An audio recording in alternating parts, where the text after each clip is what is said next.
Hi, I'm DJ Sixsmith. You're watching The Sit Down. Sepideh Moafi is here with us. The Deuce Season 3 coming out on Monday. How are you? That's right. Hi, how are you? Very nice to meet you. Very nice to meet you. I told you, you were the first person to bring your dog to the office. It's true. And it was quite a reaction when you walked in. Big reaction, it's true. She lights up a room or pisses a lot of people off, either or. Depends on the day, right? That's right. But she's pretty even-tempered. She doesn't really bark or squeal or... And you've only had her since March, so yeah. It's been a whole new experience for you. That's been a new world has opened up to me. Totally. Well, this is a pretty interesting world here. It's a very different world. It's a very different world. And New York was very different in the early 70s into the 80s. Yeah. So this is the final season of The Deuce. So it's the final season. Can you just kind of encapsulate what this time in your life has been like in terms of being on the show? Just kidding. It's been, it just feels like this massive event in my life, which is, you know, getting the Deuce, getting to be part of it, collaborating with these brilliant artists and creators and the crew, and everyone is just incredible on this show. It's like now, at this time that I know that we're not coming back for another season, I'm finally processing it. You know what I mean? When you're in it, it's not like I ever took it for granted, but I just, you know, I felt like I was always focused on the present and bringing that work to life and that life to life, you know, this world to life. And now it's kind of hitting me that I got to be part of this colossal, you know, show with these mega creators who are just, yeah, some of the most brilliant people I've ever met in my life. Not just David and George, but everyone, Yaron, our DP, our actors, I mean, everyone across the board is just like tip-top artist. Well, that makes it a much more enjoyable experience for you. Yeah, for Especially sure. with some of the other things you've done in your career where like this, the script hits, the people you're working with are incredible, and it's also a fascinating world that you're shedding light on where not a lot of people are really spending time focusing on this world too. No, and I didn't know any, I mean, I knew through fashion really about the 70s and like, you know, culture. I'm a big fan of like, you know, like 70s soul, but it's a different thing when you immerse yourself into that world. And I remember the first day shooting the pilot, we were waiting for like 8 hours or something in our trailers, all getting to know each other. And then it was like 2 a.m. and they took us to set. And it was Times Square. I'm getting emotional talking about it. It was dressed like all like the 70s, you know, 1971. And I was just like, I just started crying because it was, I'd never experienced something like this before. You work, as an actor, you work a lot with your imagination. And so it feels like a privilege to not have to work so hard at putting yourself into an imaginary space and just being in it and just responding to everything that's created for you, you know, like the vintage cars. It was just dressed to perfection. The trash.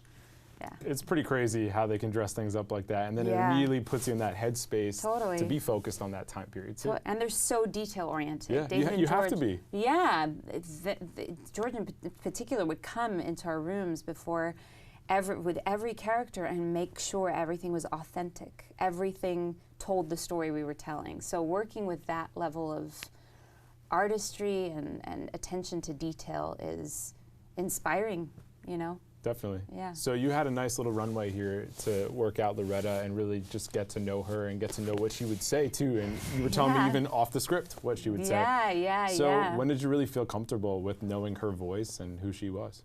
I had read an interview with David in which he had said something like, I'm paraphrasing here, but he had said something like, you know, his biggest pet peeve is when actors go off script.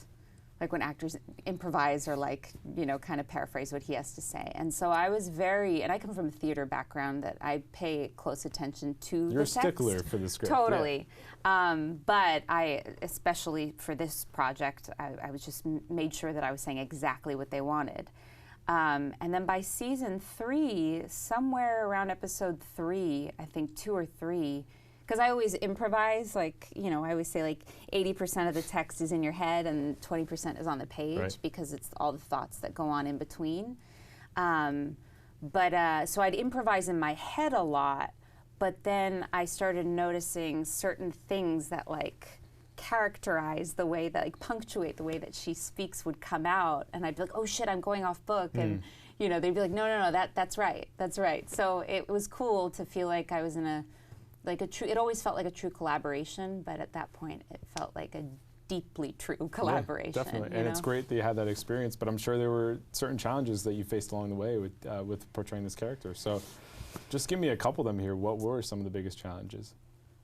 Before I accepted this, as if I was not going to accept this part, give me a break. But no, before I sat down with David and had coffee, and he told me the whole trajectory of Loretta's arc. So he had the whole vision already. Oh yeah, these are mostly all based on real characters, and he knew, in the beginning at least, exactly where he wanted most of them to end up. And with Loretta, he knew what was going to happen. I ended up working on another show in LA during the first season, so I was back and I couldn't come back for the season finale. So that changed the direction that Loretta was going to go. And I wasn't sure if they'd even bring me back for a second season, but they did, and the way that second season ended, it ended up being totally different than what we had initially discussed. Interesting. And so it's just been, yeah, I mean, talk about just learning to let go. I couldn't really map out what was going to happen with her. And so I really had to just trust in every moment that she was experiencing and going through without any, which is like living too, you know? Totally. You have to just you can't control everything. Yeah. Even if we want to, we exactly, just can't. Exactly. So getting in touch with her, you know, deepest desires and needs and all that, and then letting go to the rest and just allowing myself to be surprised with what was gonna happen. And with the show that they write, it's like you never know if you're gonna die. Yeah, that's the So other thing. it's like Am I in next week's script? That's right. That's right. So yeah. Definitely. So I think there's a lot of great things that people have said about this show. Yeah. Maggie Gyllenhaal has really popped from this show because she was thought of as Jake's sister for a long time, and here she is as her own actor. So well, I mean, secretary. I mean, that's what made her blow up. And she's had so many incredible roles. Yeah, she's just such a chameleon. She can really lose herself in anything, and it's been. What's it been like watching her? I don't know if I've ever told her that. I'm friends with her, but I don't know if I've ever told her this. She is the only actor that I've worked with that, given most of our scenes, you know, well, we have only had a few scenes over the few seasons, but when I'm not really engaged in the scene and I'm just kind of observing the scene as Loretta, it's always easy for me to stay in character. But when Maggie's working, I always I pop into my actor, and I'm just like wow, you know, yeah, because she's so just devours the moment and is so unexpected and spontaneous and alive and rich and allows herself to take time, and so it's been a beautiful experience. And I know that we enjoy working with each other too.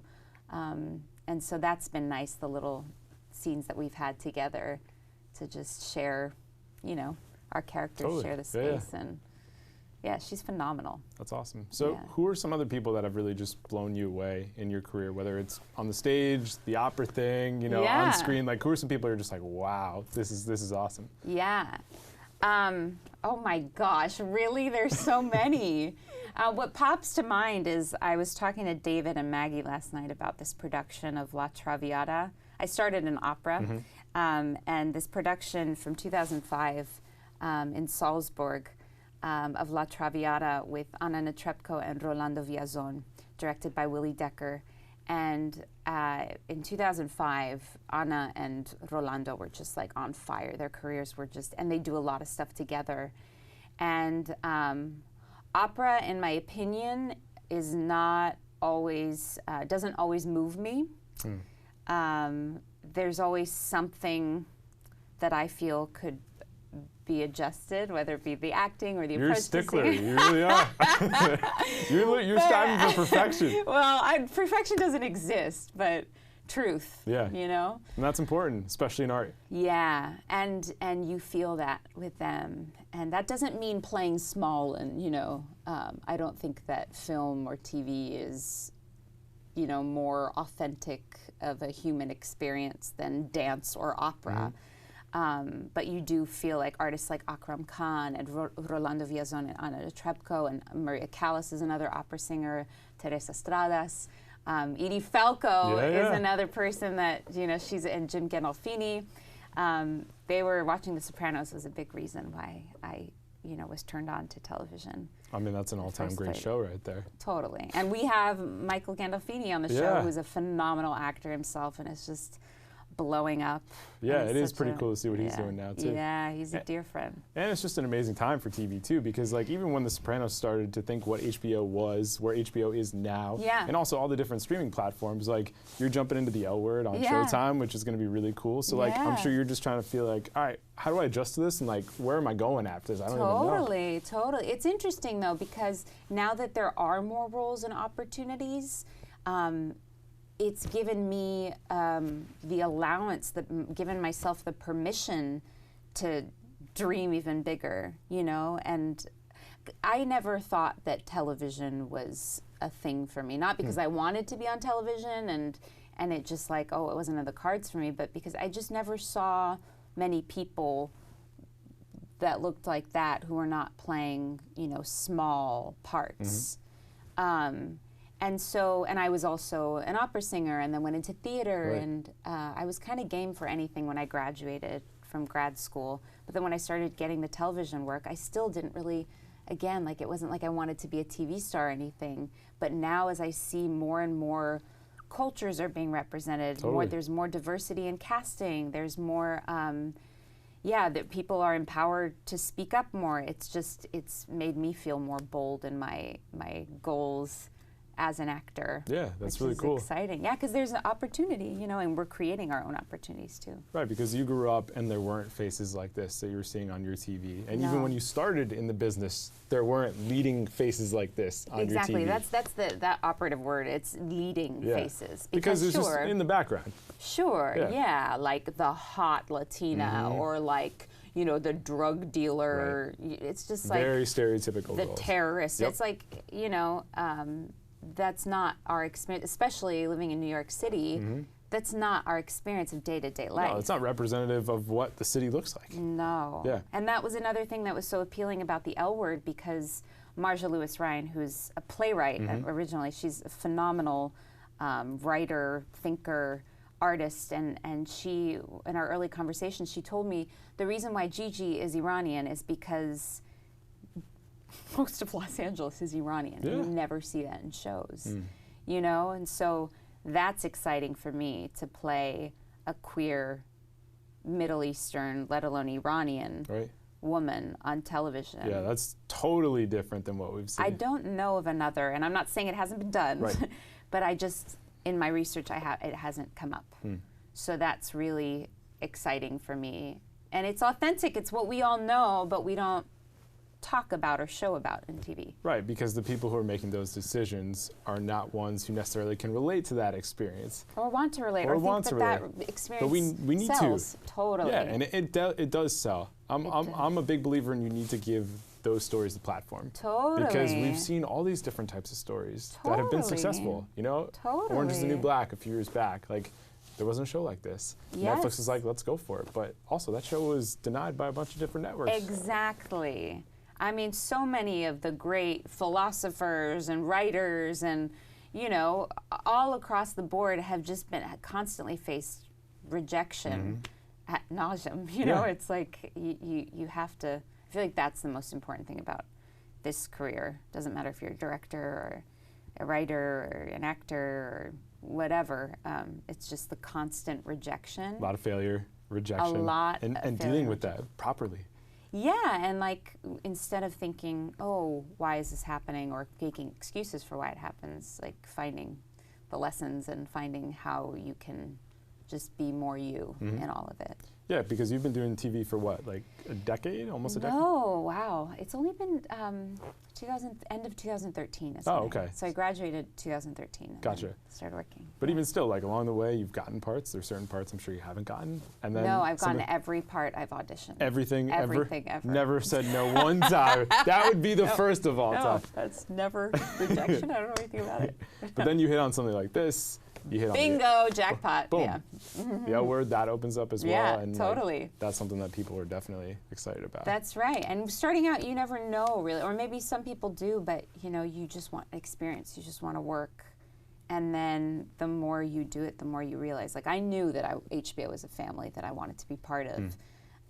But cultivating more of that type of work that's not like, and no offense, but like a procedural, for example, that is a little bit more, I guess, predictable. Right. And the roles are a little bit more defined and rigid, rather than stepping into something that you can like inspire them to work around who you freedom. Find. Yeah, it's a collaboration. Definitely. Which is, yeah. The best situation for sure.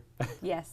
So when people check out season 3, what are some big thoughts you want them to have as they're watching the Deuce for the last time here?